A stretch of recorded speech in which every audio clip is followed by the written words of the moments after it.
Di tengah ucapan selamat semua orang, ia berlutut di aula Pengming di istana Joyang, bersujud dengan amat hikmat. Dirinya berpikir, ibu sudah mati. Ini adalah suatu hal yang benar-benar pantas disyukuri. Setelah itu, ia tersenyum sambil mengucurkan air mata. Mulutnya terasa amat pahit. Permaisuri memandangnya sambil mengerutkan dahi, lalu dengan suara rendah berkata, cepat bawa dia pergi. Setelah ini kalau tak ada urusan, tak usah setiap hari memberi selamat. Senyum anak ini kelihatannya tak enak. Siang hari itu ia bertemu dengan Ciceng. Ia adalah paman kedua kaisar, putra Raja Yanbei. Saat itu Raja Yanbei sebelum bermargayan masih bermarga jauh. Hanya dianugerahi tanah di Yanbei. Begitu melihatnya, Ciceng melompat kegirangan, lalu berseru dengan keras-keras, aku juga minum air susu selir cuce. Setelah hari itu, Ciceng tiap hari mengganggunya. Tak peduli apakah dirinya sedang makan atau tidur. Ia selalu mengikuti di belakangnya. Siapa yang berani tak memberi muka padanya akan segera dijegal oleh Ciceng. Walaupun masih kecil, tenaganya sangat besar. Bahkan kakaknya sang pangeran pun dibuat tak jerembab. Sejak saat itu, tak ada lagi orang yang berani menyinggung pangeran ke-9. Akan tetapi, ia masih merasa sangat terganggu. Ia tak suka senyum di wajahnya. Ia merasa bahwa senyum itu terlalu palsu, tak seperti orang istana, hambar. Bahkan jika sedang tersenyum, masih dapat membantu merasakan kedinginan dalam senyum itu. Akan tetapi, ketika si Cing tersenyum, senyumnya sangat murni. Dirinya sama sekali tak dapat melihat kegelapan di dalamnya. Ia berkata pada dirinya sendiri, orang ini terlalu licik, harus dijauhi jauh-jauh. Pernah suatu kali dirinya merasa kesal, lalu membohonginya. Malam ini mari bertemu di gua es. Sampai bertemu di sana, dengan girang si Ceng menepuk dadanya. Katanya, lelaki yang tak pernah berbohong dan masih ingin meneteskan darah untuk bersumpah pula. Namun dihalangi oleh dirinya. Dirinya bukan tak sayang padanya, namun karena dirinya seorang pangeran, dirinya akan dihukum kalau melukai diri sendiri. Akibatnya, keesokan harinya, si Cing benar-benar tak terlihat. Putra mahkota Yanbei hilang jejak di istana. Seluruh istana menjadi kalang kabut. Semua orang mencari di segala tempat, hampir menggali setiap jengkal tanah di istana. Bahkan permaisuri dan ayanda kaisar pun ikut cemas. Para pengawal berlarian di dalam istana yang begitu besar seharian penuh. Suara gedebak-gedebuk kaki mereka bagai gemuruh genderang. Selangkah demi selangkah mendesak ke arah dirinya. Ia sangat ketakutan. Ia tahu di mana si Ceng berada, namun tak berani bicara. Di rumah es membeku sehari semalam, mungkin sudah mati, tapi ia takut ia masih hidup. Kalau ada orang lain yang tahu bahwa dirinya yang menyesatkannya, ia akan tertimpa bencana.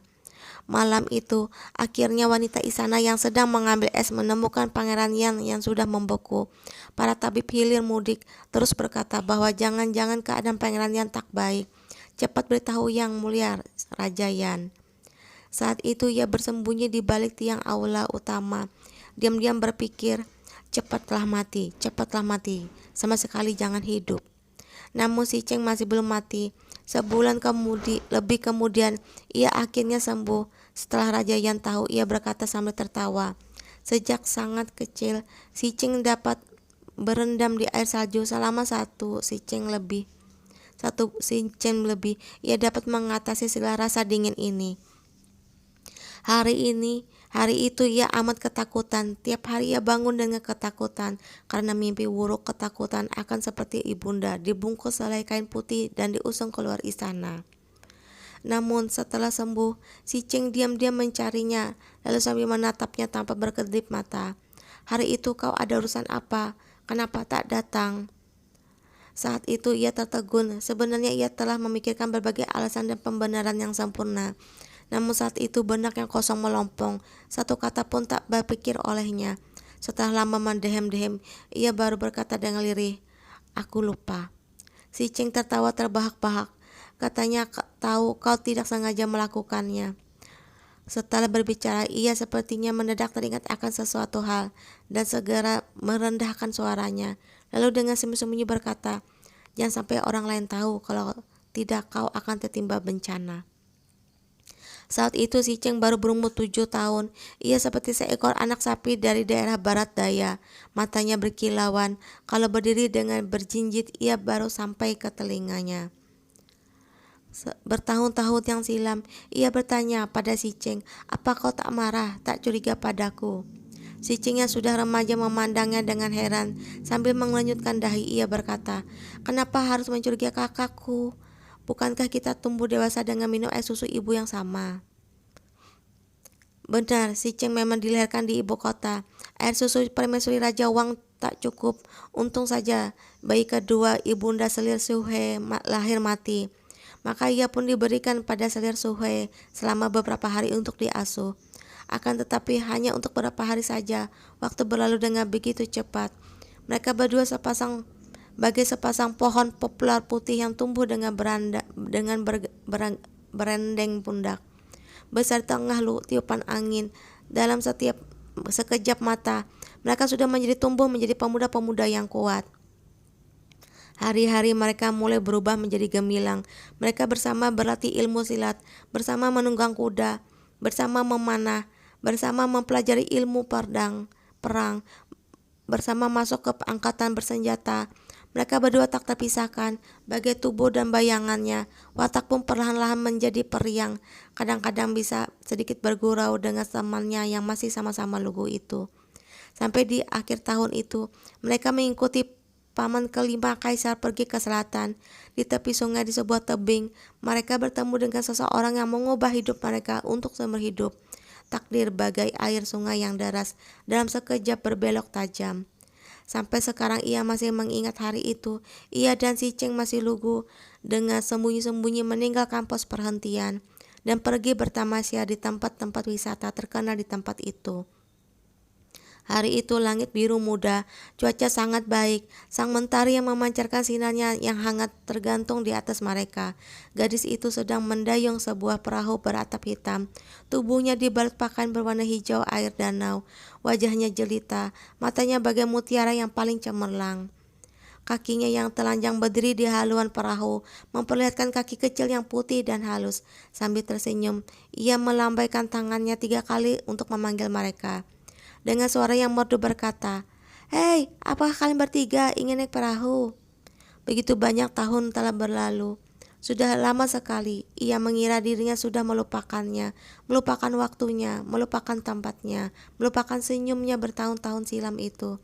Namun suara itu selamanya tak dapat dilupakannya. Ia melihat gadis itu dengan perlahan mendekat.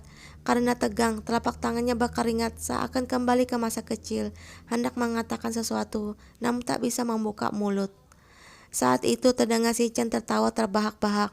Di sampingnya, "Hei gadis kecil, perahumu begitu kecil, apakah dapat mengangkut kita bertiga?" Plung, sebuah batu dilempar ke dalam sungai panjang waktu itu, menimbulkan sebuah riak kecil yang putih bersih. Mungkin saat itu, begitu banyak hal mulai ditentukan jalannya di masa depan. Peperangan dimulai, akhirnya dirinya terpojok di antara hidup dan mati. Ia selangkah demi selangkah dengan susah payah menapaki jalan itu. Ada orang yang menghadangnya dan mati. Ada orang yang melindunginya dan juga mati. Ada orang yang tak bersenjata, tak melakukan apa-apa, namun ikut maju bersama golok. Semuanya mati di tengah perang perebutan kekuasaan. Si Cheng membawa pasukan Yanbei mengikuti di belakangnya di sepanjang jalan. Sampai saat ini, setiap kali menutup mata, ia masih dapat mendengar suara pemuda itu tak putus-putus yang terngiang di telinganya. "Kakakku, aku datang, kakakku, kita tak takut pada mereka, paling jelek kita akan binasa bersama. Kakakku, walau bagaimanapun juga kau harus bertahan hidup. Hanya kalau kau tetap bertahan hidup, kau dapat membalas dendam saudara-saudara kita yang tewas. Kakakku, berjalanlah di jalan keadilan dan berbuat baiklah pada rakyat. Asalkan kau mengikat perkataan ini, aku tak akan mati dengan sia-sia. Kakakku, siapa yang berani tak setia padamu akan kutebas. Kakakku, kakakku, kakakku." Kerumunan orang yang bagai danau bersujud di hadapannya. Perkataan semoga yang mulia hidup selamanya akhirnya terngiang di telinganya.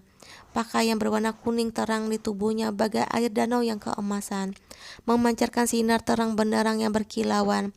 Hari itu ia menerima tahta dakia di kuil leluhur Cheng Huang, dan di sampingnya dibungkus dalam jubah burung hong. Terdapat sebuah pei kumala yang belum sempat diantarkan. Itu adalah benda peninggalan ibu, sangat buruk dan menyedihkan, seperti keberaniannya yang bertahun-tahun yang lalu. Di bagian dalam aula utama di senja itu, angin yang berputar-putar bertiup masuk. Sang kaisar merasa agak kedinginan. Dengan perlahan ia memejamkan matanya. Sang Kasim tua berjalan ke depan, lalu memakaikan sebuah jubah padanya. Namun dengan kekanak-kanakan ia melemparkannya ke lantai, lalu berkata sambil mengerutkan keningnya, "Si bocah Yankun itu, kenapa belum menyerang kemari?" Sang Kasim tua sudah biasa bersikap tenang di tengah kejadian yang luar biasa. Ia berkata, "Yang mulia, Raja Yan sekarang masih berada di luar gerbang Yanming." Benar-benar tak becus, sandarnya ia sinceng. Ia sudah mencoba menerobos gerbang itu. Anak sekarang benar-benar tak becus. Sambil menggeleng kepalanya, sang kaisar bangkit. Wajahnya nampak amat menyayangkan hal itu. "Aseng, tak percaya aku tak membunuh bocah itu. Cepat panggil dia supaya Aseng dapat melihatnya." Punggung sang kaisar bongkok. Dengan suara lirih ia menggumam pada dirinya sendiri. Cawan di atas meja teh sudah kosong. Di dalam anggur merah di dalamnya terdapat sehelai rumput yang disebut millet kuning, sulit untuk dibeli dengan 1000 tael emas. Kabarnya hanya dengan makan sedikit saja, pikiran akan menjadi linglung dan memimpikan millet emas. Hanya saja, hal itu terlalu mahal. Demi sebuah mimpi mengeluarkan begitu banyak uang. Bahkan pejabat-pejabat yang berpengaruh saat itu juga sulit membayarnya. Namun rumput seperti itu setiap hari dapat dilihat di istana kaisar ini. "Anfu, katamu menjadi kaisar sangat melelahkan. Kalau begitu, kenapa mereka masih ingin merebutkannya?" Sang kaisar mendadak berpaling dan bertanya pada Kasim tua. Diam 1000 bahasa sambil menunduk. Kaisar pun tak ingin mendapatkan jawabannya. Ia berbalik dan berjalan jauh-jauh. Pelipisnya seputih bunga es. Di bawah cahaya rembulan, memantulkan cahaya putih berkilauan. "Yang mulia, hal itu disebabkan karena mereka belum melakukannya. Mereka tak tahu akan tetapi, andaikan itu Anda, bukankah kau masih akan mempertahankan selaksa li gunung dan sungai ini? Hidup manusia persis seperti papan catur. Setiap orang adalah bidak catur di atasnya. Siapa yang dapat melompat keluar dari bidangnya yang luas? Di luar angin bertiup, mengarut salju bersih di tanah. Sosok itu pun perlahan. Cuaca setelah salju berhenti turun paling dingin tak tertahankan. Angin kencang menggulung rumput gajah, tanah berwarna merah tua. Awan merah rapat menutupi langit dingin berdesir. Seluruh penjuru bumi diselimuti salju putih, jatuh di istana Shaofang yang baru selesai dibangun. Hari ini adalah hari perburuan musim dingin Yanbei. Pertempuran di timur untuk sementara berhenti. Bangsa Quanrong di utara juga sudah dipukul mundur. Para prajurit berbondong-bondong kembali ke dalam tembok besar, seakan telah mempersiapkan sebuah tahun baru yang langka. Ketika bangun di pagi hari, semua toko di kedua sisi jalan Wukuan tutup. Seluruh jalan yang panjang itu ditebari pasir kuning halus agar kereta-kereta istana tak tergelincir walau dipandang dari kejauhan. Seluruhnya menampak kuning keemasan. Tanah bagai diselimuti emas murni. Di kedua tepi jalan didirikan kemah-kemah emas yang tinggi. Rakyat biasa sudah mundur di belakang. 100 pejabat sipil dan militer berlutut di kedua sisi jalan. Berbagai macam panji-panji dengan perlahan lewat. Setiap pasukan yang membawanya dapat dikelilingi dengan jelas. Untuk sesaat, kereta-kereta kuda yang beratap bagai awan, jubah brokat dan lengan baju yang bagai awan bersembunyi dari sang mentari. Hari ini adalah hari perburuan musim dingin Yanbei. Orang-orang tua yang ingatannya tajam masih mengingat perburuan musim dingin yang terakhir. Hal itu adalah kejadian 20 tahun yang silam. Tembok barat Yonghuo adalah tempat perburuan Yanbei. Letaknya di tengah perguruan Laori, membelakangi puncak gunung Hui Hui. sebuah padang belantara luas yang diselimuti salju.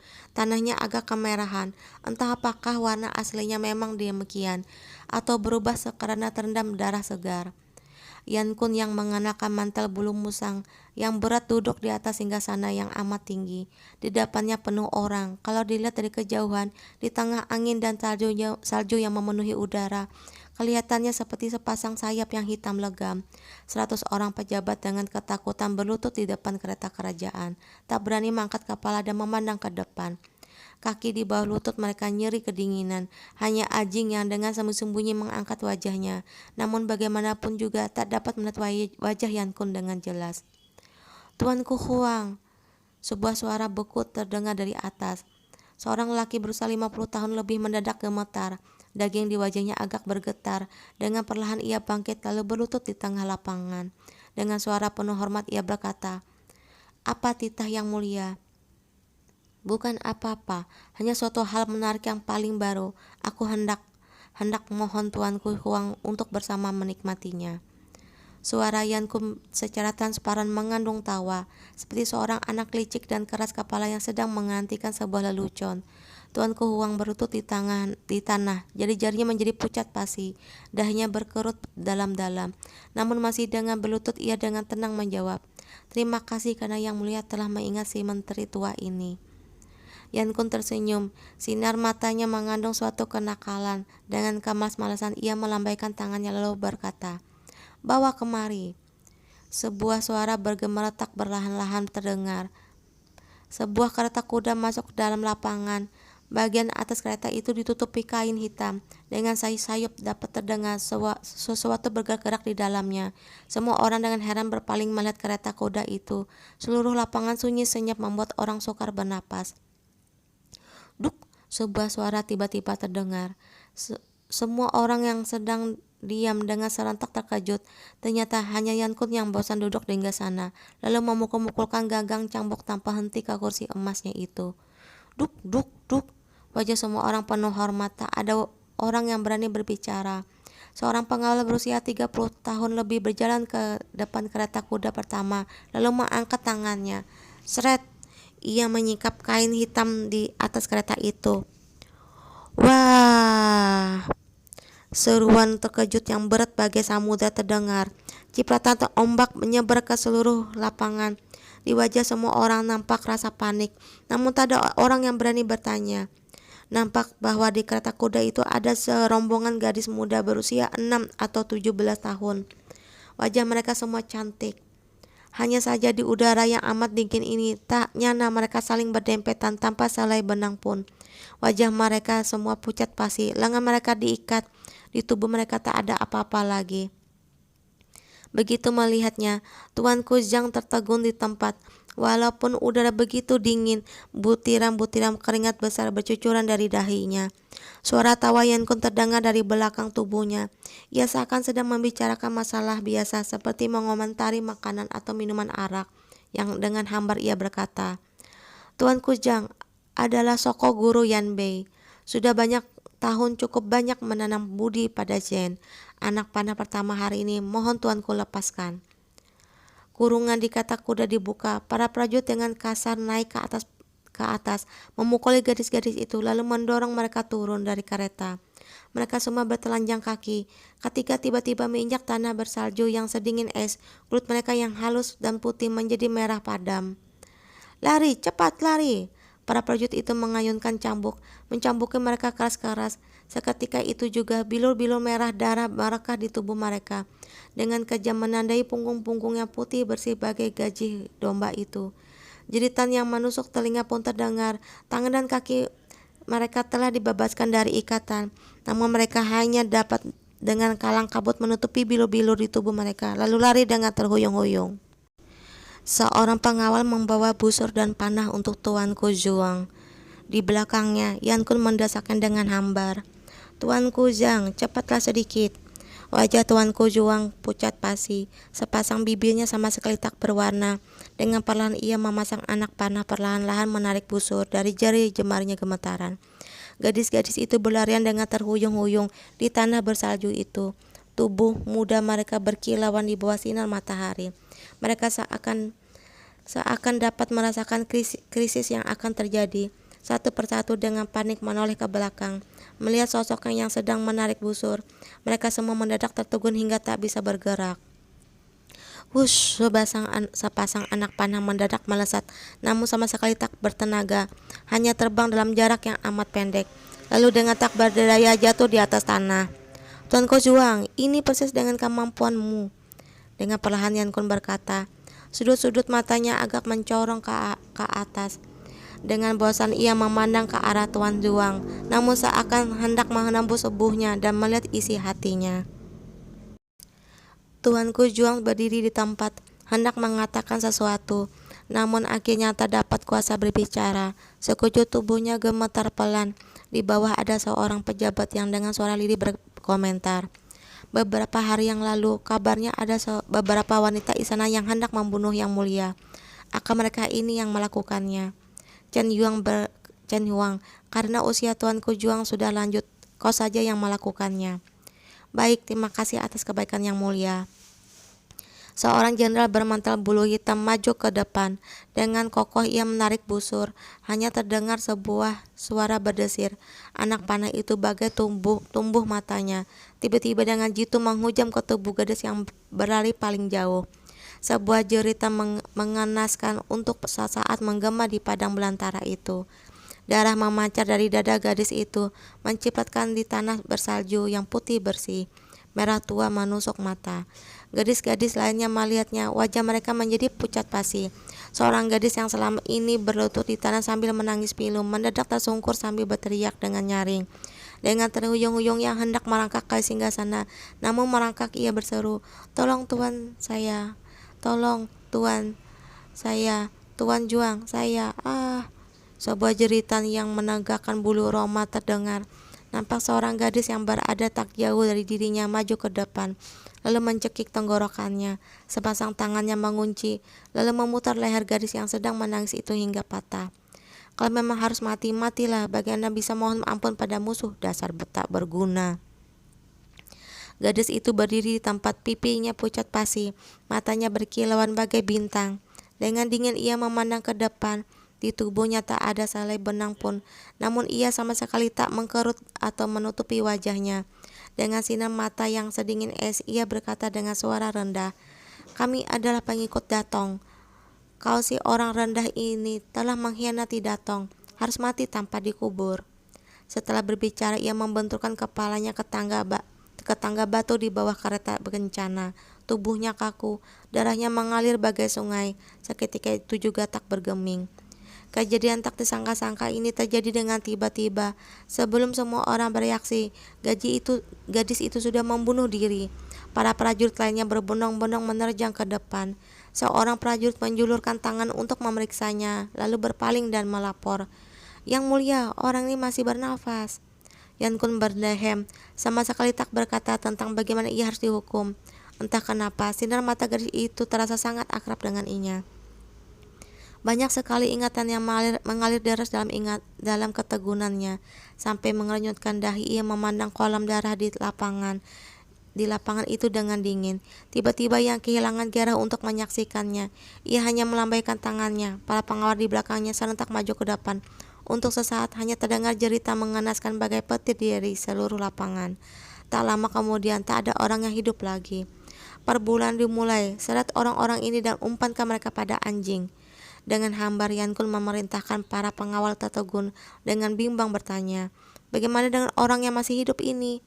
"Yang masih hidup?" Sinar mata Yan Kun berkilat-kilat. Adegan itu berkelebat dalam benaknya.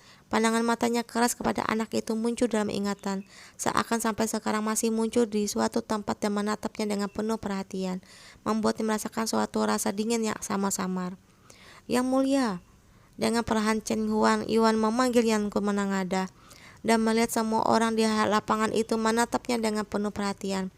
Mau tak mau dahinya agak berkerut dan dingin ia berkata, "Seret mereka semua pergi." Setelah berbicara keinginannya untuk terus menonton hilang, ia bangkit dan hendak pergi. "Berhenti!" Tuan Ko Juang mendadak berseru, lalu berlari ke bawah kereta kerajaan dan berlutut di samping sebuah tubuh gadis yang membenturkan kepalanya itu. Sambil menangis Willow ia berkata, "Anakku, ayahlah yang mencelakaimu." Yankun membelakangnya seolah senyum sesedih es muncul di sudut-sudut bibirnya. Para pengawal serentak berlari ke depan dan menangkap Tuanku Zuang. Orang-orang lainnya menyeret mayat gadis itu ke arah kandang anjing liar. Bercak darah yang panjang pun muncul di tanah yang diselimuti salju putih yang berkilauan itu. "Yankun, kau anak serigala ini. Kalaupun aku menjadi setan, aku tak akan melepaskanmu. Kau tak boleh mati dengan baik." Suara makin gusar yang menyayat hati terdengar di belakang punggungnya. Para pengawal langsung menendang Tuanku Zuang hingga gigi-gigi perak di mulutnya hancur berkeping-keping. Dengan tenang Yankun melangkah ke depan, di belakangnya 100 pejabat sipil dan militer masih menggigil ketakutan. Dengan sikap menghina, sudut-sudut mulutnya terangkat, membentuk seulas senyum yang tak mungkin lebih dingin lagi. Lahir saja tak baik, tapi masih meributkan kematian yang baik. Angin kencang meniup mantel bulu musangnya, bagai sepasang sayap yang berat dengan suara bergemericik. Mantel itu berkibar-kibar mengejutkan elang yang terbang di langit. Tanah utara luas tak berbatas. Perayaan musim semi akan tiba. Hari yang dingin ini seakan tak ada akhirnya. Di luar angin bertiup dengan suara berdesir, membawa dentang-denting baju jirah tanah utara. Bertiup ke bagian dalam istana Zhuopang lewat gerbang Jinxi. Aula Zuyao yang luas sunyi senyap, tiang-tiangnya hitam kelam bagai tinta. Tirai yang tergantung berkibar-kibar, sinar lentera bergoyang-goyang, padam ditiup angin. Namun tak ada orang yang berani maju untuk menyalakannya. Seorang lelaki yang mengenakan jubah brokat duduk di tengah bayangan kegelapan lentera. Menyangga dahinya dengan satu tangan, seakan sudah tertidur. Wajahnya sepi, lekuk-lekuknya dalam. Kelihatannya masih sangat muda, namun di bawah sinar lentera di pelipisnya tak nyana terdapat beberapa helai rambut kelabu. Kadang-kadang kalau terkena sinar di belakang, rambut itu berkilau keperakan. Meja makan besarnya kurang lebih sama besarnya dengan kamar tidur orang biasa. Di atasnya penuh berbagai macam makanan lezat, bebek dengan 8 harta karun, sirip ikan hiu ekor burung hong, dupa mutiara permera, kelinci kongpow, susu, sepasang naga keberuntungan, kodok goreng, burung dara ketumbar, ulungan jeruk tangan Buddha, burung layang-layang emas, ayam gunia goreng, irisan ikan dengan susu, teripang kering yanfu, daging rusa goreng, tahu dengan biji teratai, dan brokoli dengan jamur merah. Seluruh hidangan di meja itu belum dimakan sedikit pun, bahkan sup panas yang sudah menjadi sedingin es. Mentega menggumpal menjadi satu. Aroma harumnya sudah menghilang, hanya menyisakan sebuah raut wajah yang dingin es. Dua orang gadis penari donghu mengenakan pakaian dari sutra tipis kuning muda. Bel perak bergantung di leher dan tumit mereka, bermata biru dan berkulit putih salju. Luar biasa cantiknya, namun sekarang mereka sedang berlutut di lantai dengan tubuh gemetar. Bahkan mengangkat kepala pun mereka tak berani, sudah lebih dari 3 sichen lamanya. Hari ini adalah hari perjamuan musim semi, yang oleh rakyat juga disebut tahun baru. Tak seperti perayaan tahun baru di istana Dakia, yang ramai dan riuh rendah.